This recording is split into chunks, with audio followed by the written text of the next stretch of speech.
ரஜினிகாந்த் தோல்விதான் சொல்லிட்டு ஓடிட்டான்.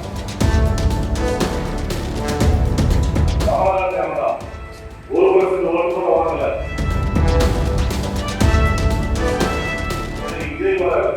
விஜய் வந்தோம்னா அவங்க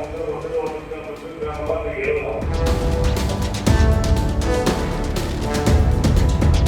ஒரு இளைஞர் கூட தாங்க முடியாத நிலைமை போயிடுவாங்க.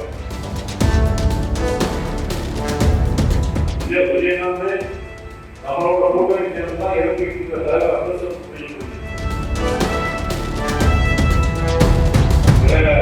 எம்ஜிஆர் சிவாஜியாந்து பார்க்கும்போது எல்லாருக்கும் சமபலமே இருந்த ரசிகர் கூட்டம் இருந்துச்சு. ஆனால் சிவாஜியாந்து கட்சி தோற்றாரு, நீடிக்க முடியாது. ரஜினிகாந்த் தோற்கதான் சொல்லிட்டு ஓடிட்டான். அவன் படம் போடுறதுதான் படம் சம்பாதிக்க போறதும், அவன் படம் போடுறதுதான் ரஜினிகாந்த் நம்ம முடிவு எடுத்தான். அதே போல கமலஹாசன் தான் 1% ஓட்டு கூட வாங்கல. அவன் கமலஹாசன் என்ன பண்ணான்னா திமுக உருவாகிட்டு நாம 1.5% ஓட்டு தான் தோற்றுட்டோம், அவன் 1.5% ஓட்டு தான் பிரிச்சிருக்கான். அந்த பிரிக்கிறதுக்காகவே கமலஹாசனை கடாரி இருக்காங்க. அவன் எந்த செல்வதும் 1% ஓட்டு கூட இல்லை. இப்போ அவங்க ஆறாவது தெலுங்கு பண்ணிக்கலாம். இப்போ விஜய் விஜய் வந்தோம்னா அவங்க 1% ஓட்டு எழுதலாம். ஆனால் 1 வருஷம் 2 வருஷத்துல அந்த ஒரு எலெக்ஷன் கூட தாங்க முடியாத நிலைமை போயிடுவாங்க.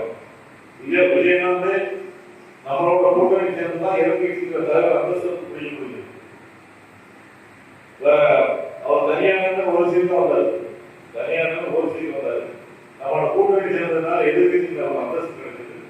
அதுக்கு முன்னால சூழ்நிலை அவர் பிறகு அந்த கட்சி அந்த அம்மா அவர் தவிர இருக்கு. ஆனால் இன்னைக்கு புதுசா ஆரம்பிக்க வரலாம். ரஜினிகாந்த் மேல ரசிகர்கள்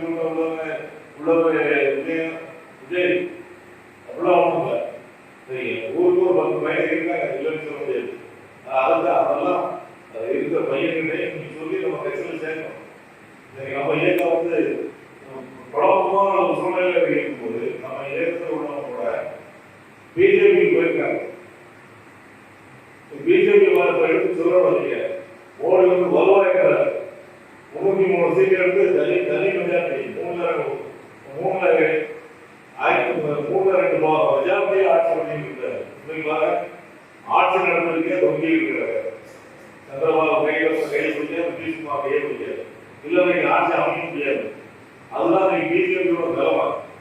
இப்போ அதுக்கு பிறகு இந்தியா முழுக்க ஒரு இடைத்தேர்தல் வந்துச்சு, நாடாளுமன்ற தேர்தலுக்கு பிறகு. அதுல 13 இடத்துல ஒரு இடமும் பிஜேபி வந்து மீறி கூட பட்ட கட்சிகள் சொன்னாங்க.